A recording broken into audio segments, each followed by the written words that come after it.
Hey guys, welcome. This is your February 2024 Love Tarot Energy Update. So there's a lot going on in the month of February, even though it's a shorter month. I'm going to quickly pull from Fortune Oracle, just because I kind of want to get a feeling for what's working in our favor here.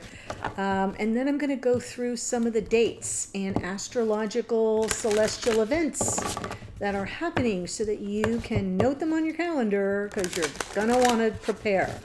All right, so here we go. Fortune Oracle. Again, this is the February 2024 Love Tarot Energy Update. It is good for all signs, all placements.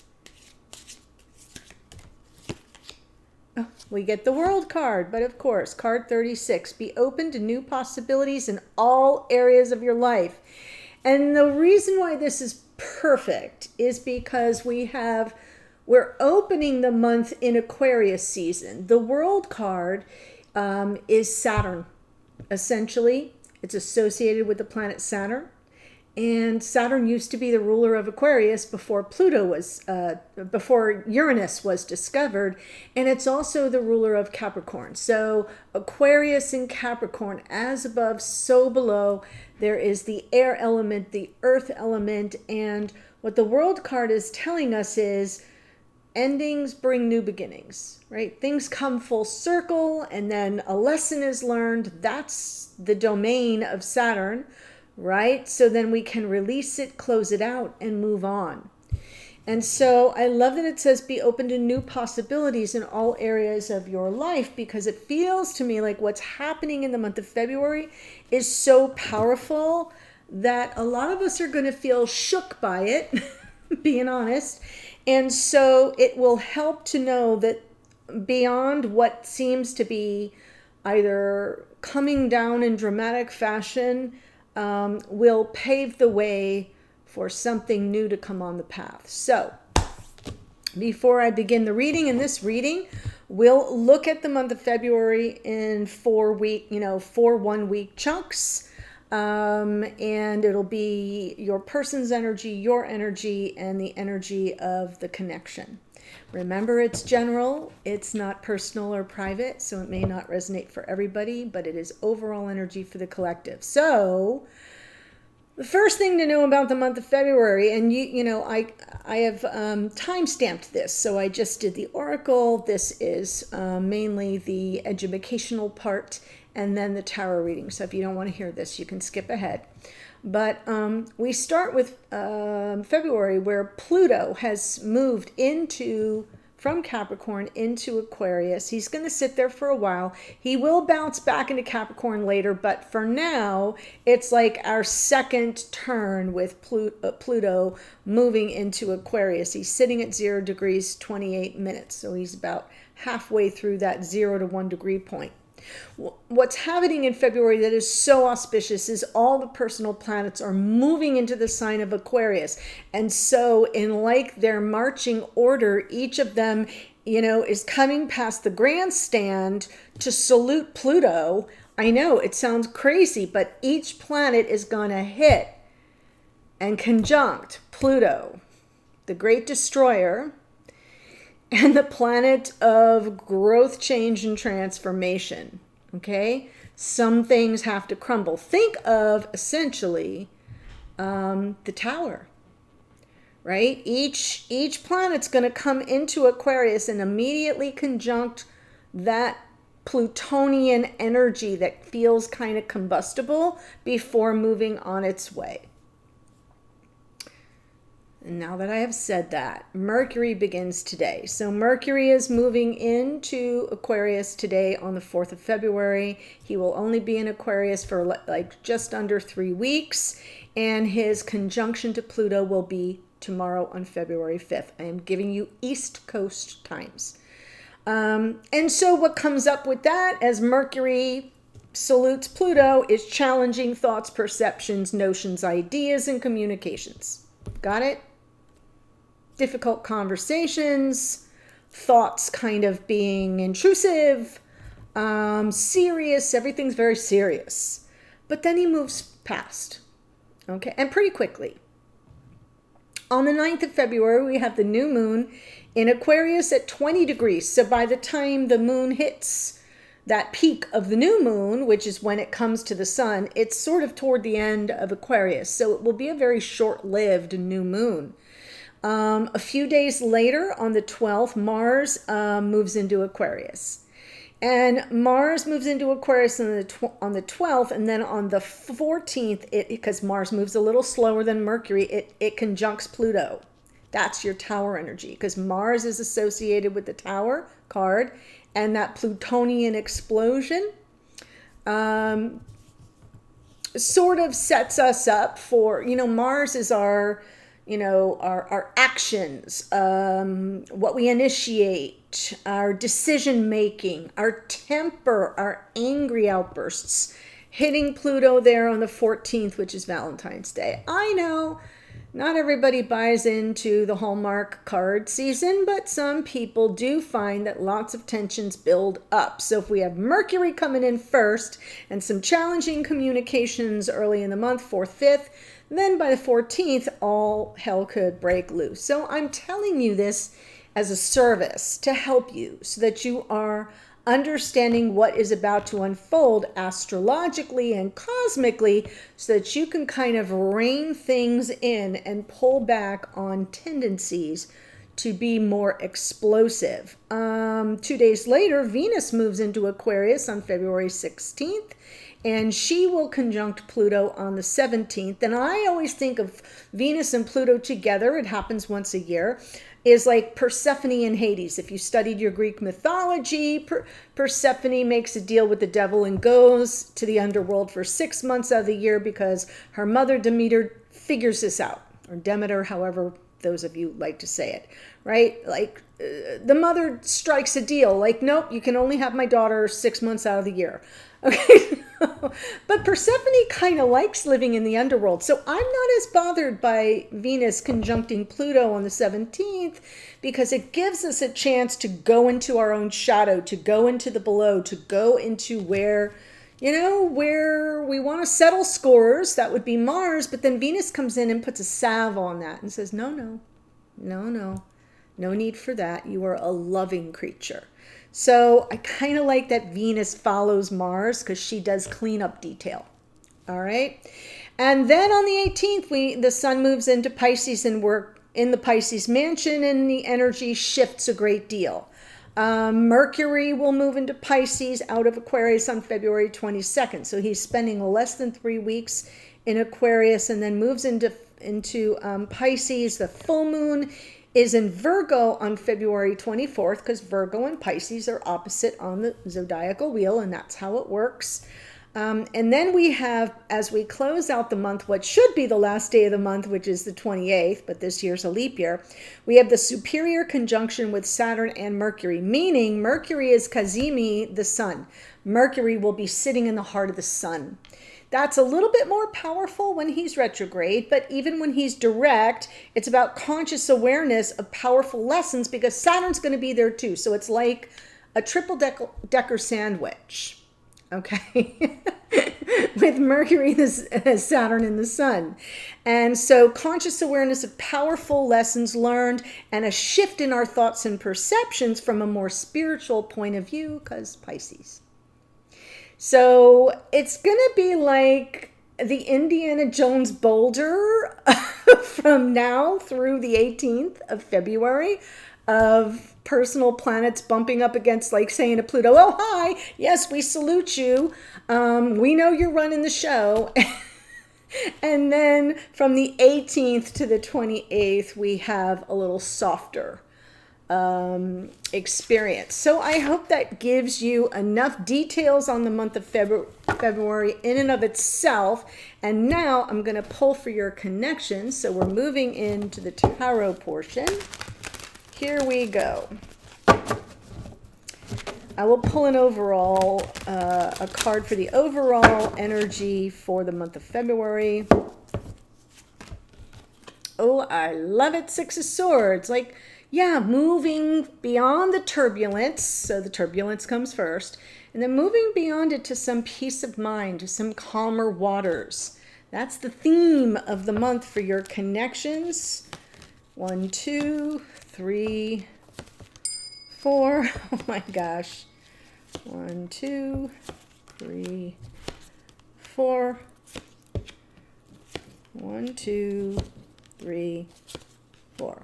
Wow. Well, this is exactly what I was talking about with Pluto here.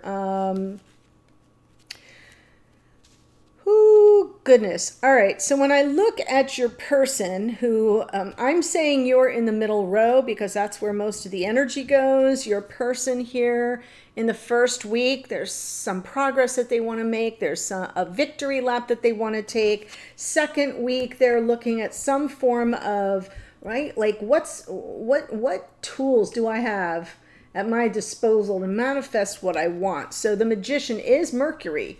Which will have moved, is moving into Aquarius today. Now, in the third week, a little pullback on the reins, maybe a little guarded. And then in the fourth week, assessing realities on the ground. Where did things land? Can we move beyond it?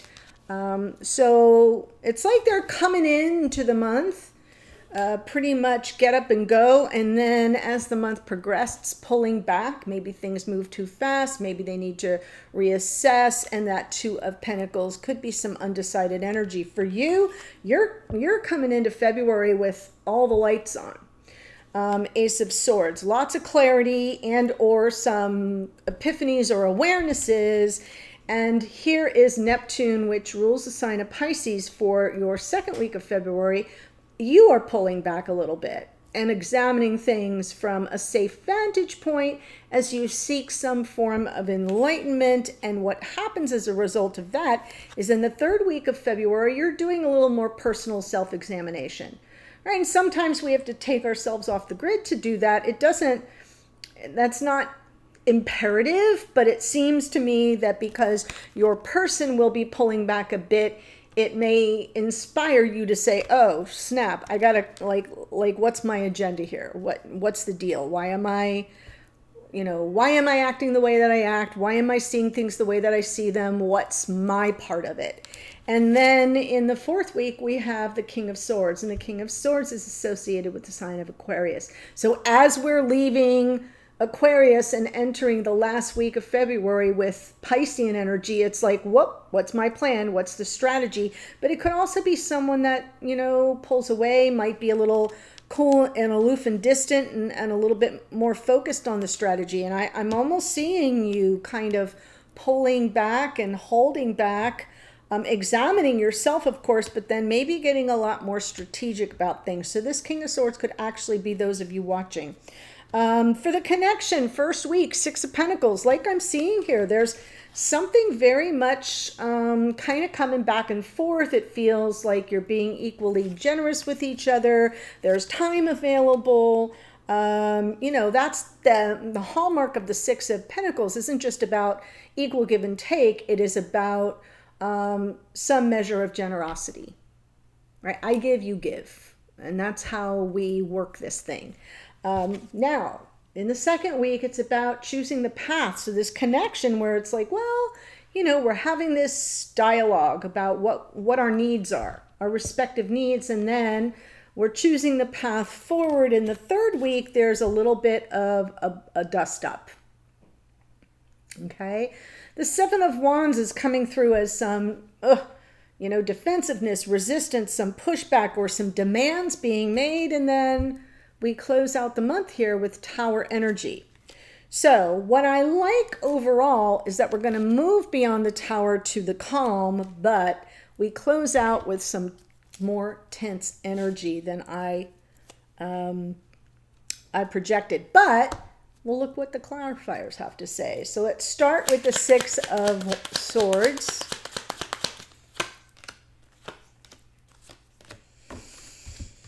Bookends of the Six of Swords. Some information coming in, letting you know, yes, I want this. King of Wands being available. Questions, maybe like with the curiosity of the Page of Swords. That pages are messengers, but that Page of Swords wants to gather information before delivering a message. And it seems like whatever message is delivered hits just the right sweet spot. and allows the two of you to move forward. That's the overall energy for the month. We come in and we leave with some peace of mind, some calmness and tranquility by virtue of some information that allows us to move forward. So I do kind of like that. Let's see the Chariot. What do I want to see for your person here?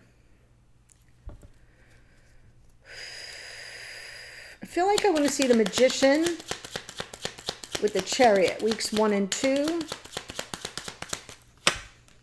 The Star. 7 of Wands, which we find here, and the 9 of Cups. Almost like your person's outlook is hopeful.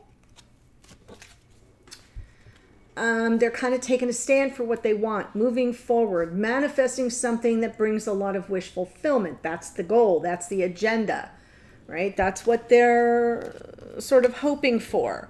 So in this case, the 7 of Wands is coming through as taking a stand for their desires, okay? And that's all that this could be in the connection. But now let's see the 4 of Pentacles with the 2 of Pentacles. I'm not going to clarify every single thing. I just want to get what I'm unclear on. Oh, there's the Magician again. All right.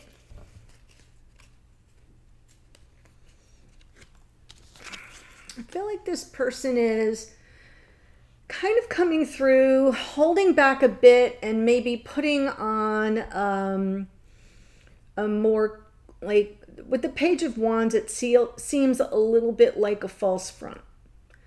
And I don't mean false like a betrayal or a lie. I mean false like faking good, right? Keeping things light. They're not sure what's being manifested here. That's why the 2 of Pentacles in the 4th week. And they're not sure where you stand. Got it? Because that 9 of Pentacles is very independent and autonomous, and like, I don't need no damn body. If I want you, I want you. I don't need you.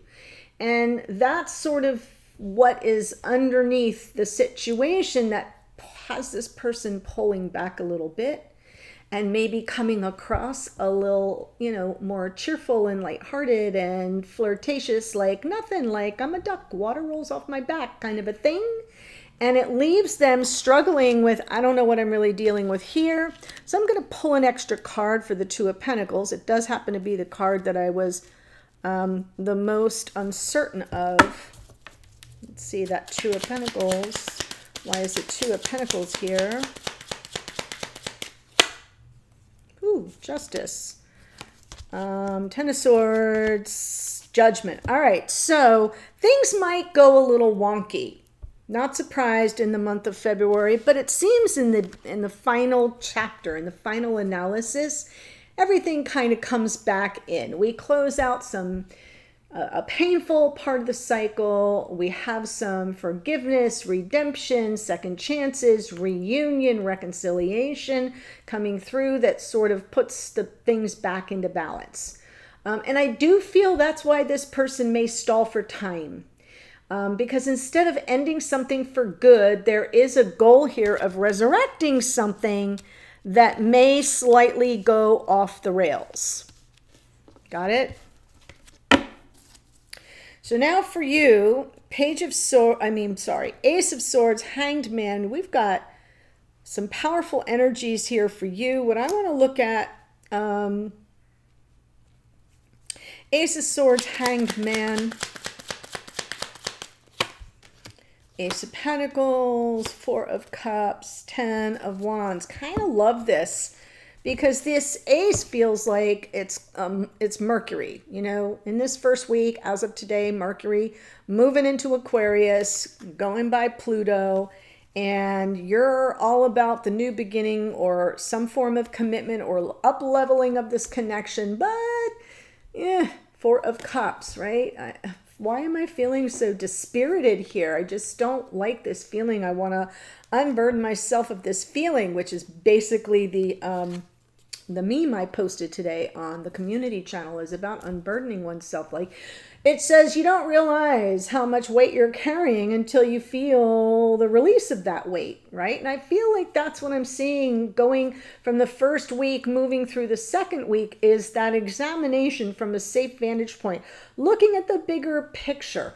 Why am I feeling so dispirited or so disillusioned here? Why am I carrying this burden? It feels almost unnecessary. And so it sends you into an internal process. So now I want to see week 2 to week 4, the Hermit and the King of Swords.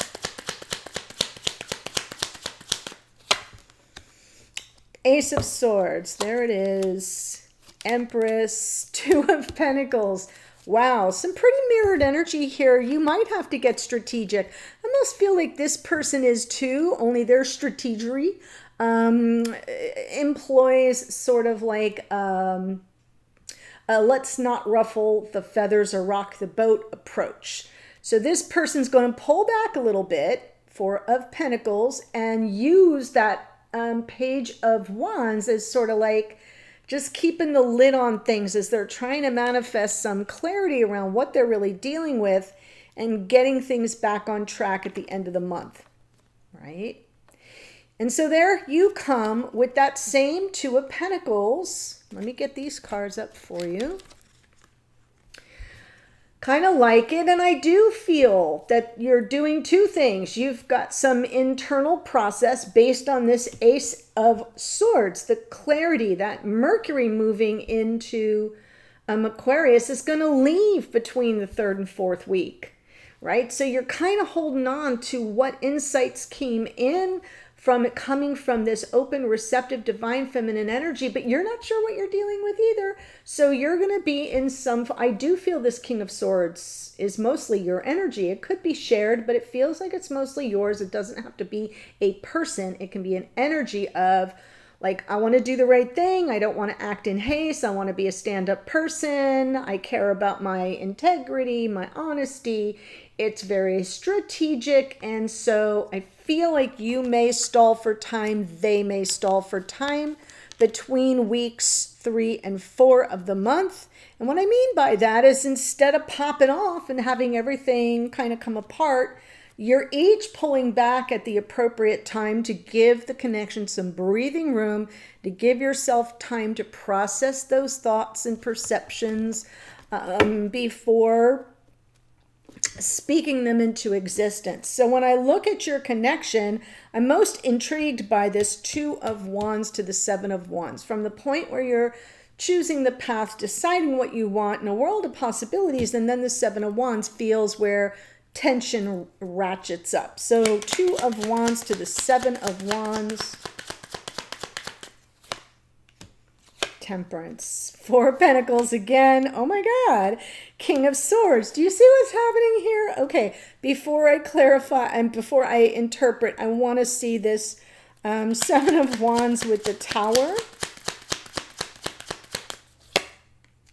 And get the full picture here. Oh my goodness. Guys, the end of the month feels bumpy to me. Tower. Bumpy, not, okay, let me just say. Tower. Sun. Oh. All right. So, you're doing all the hard work individually. But it feels like there's a little shift in time. Meaning I think you process things just 1 week earlier than your person. Because you're getting that sort of, you know, they're pulling back and they're kind of giving some, you know, signals that they've got some walls up and they're kind of playing fast and loose with, oh yeah, nothing's wrong, everything's okay. And then in the 4th week, they're like, whoa, what am I really dealing with? You get there sooner. And so you devise your strategy of just reflecting back from the beginning of the month as to your insights and processing them on an internal self, like an introspective level. Great, got it. And you come up with your plan. So now in the connection, in the beginning of the month, we've got something that's going pretty well, pretty comfortable. And then it kind of starts to hit a snag. Very common in the month of February, especially around the 14th. Need I say more? And you know what that's about? Expectations.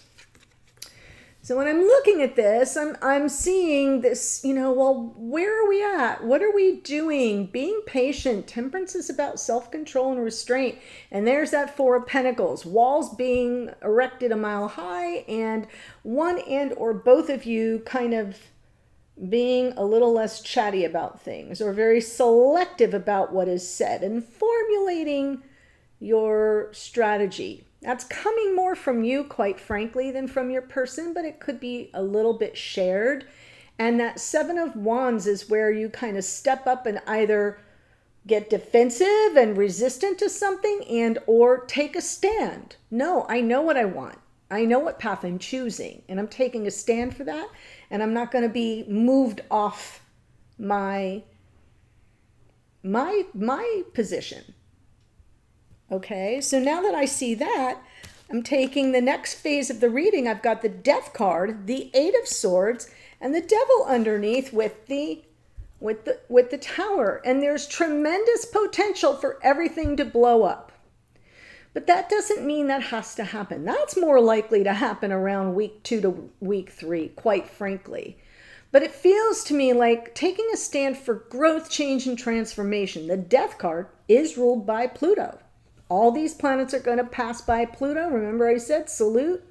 There you go. We respect you. We respect your gravitas, the power you exhibit, and we're all in for, your choices are transformation or destruction.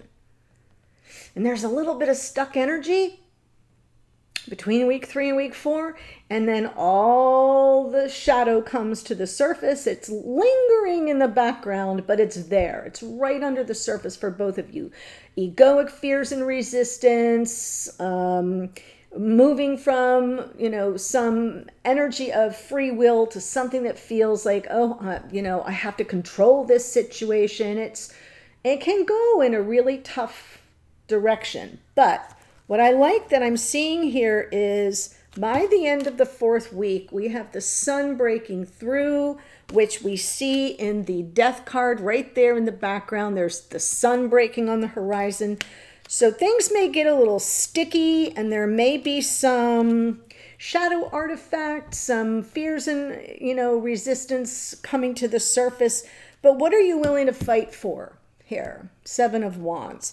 And it feels to me like part of the strategy is between week 2 and week 3 in this connection is someone pulls back and the other one is just like, yeah, I'm going to keep this rock steady. I'm not going to react.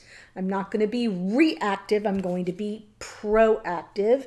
And then when push comes to shove between week 3 and week 4, things get dicey, and, you may kind of fall prey to overthinking situations, over processing it, your self-doubts, your, self-limiting beliefs. Can we really make it through? Can we really transform this connection? And it may kind of send some of you into dark places. And the Tower is the wake-up call. If you want to be happy, you're going to have to kind of overcome this shadow artifact. And I call it that because, we go back to the beginning. What gets you through it is your commitment to investing in the connection. I give, you give. We back each other up. We keep it fair. We keep it clean. We keep it honest. We keep it generous.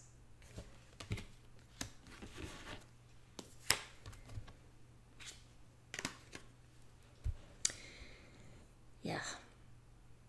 And we close out the difficult lessons on the 28th. Remember, Sun, Mercury, Saturn. This is Saturn. Cazimi, right? Mercury in the heart of the Sun, Saturn there, all conjunct on the 28th. Called the penultimate day of the month.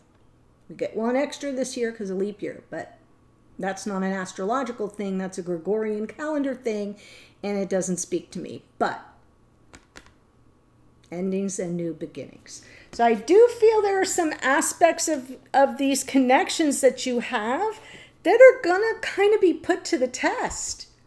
And it looks like the way through to the happy outcome is to sticking to what you enter the month with, which is your agreement to work things out, to be available to each other, to find ways to understand each other, to be generous and giving with each other, because I'm seeing here some, I know March is the in like a lion and out like a lamb month, but it feels like February kind of comes in like a lamb, goes out like a lamb, but there's a lot of reverberation in the middle of it.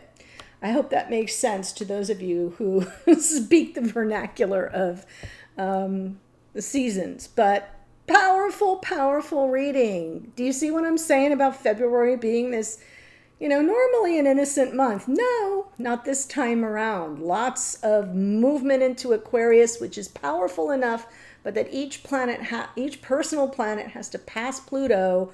Whoo! We're going to be riding some waves, guys. That's all I'm saying. So I'm going to take this to the extended, and let me tell you what I'm going to do in the extended is I'm going to go through each sign gets its own individual card, and I'm grouping them by element. So instead of going in zodiacal order, it will be Aries, Leo, Sag, Taurus, Virgo, Capricorn, and so on. And then I will clarify it by the elements so that you can feel what your fire energy in your chart may be responding to, what your earth energy in your chart. So you each get an individual card, got it, based on sun sign.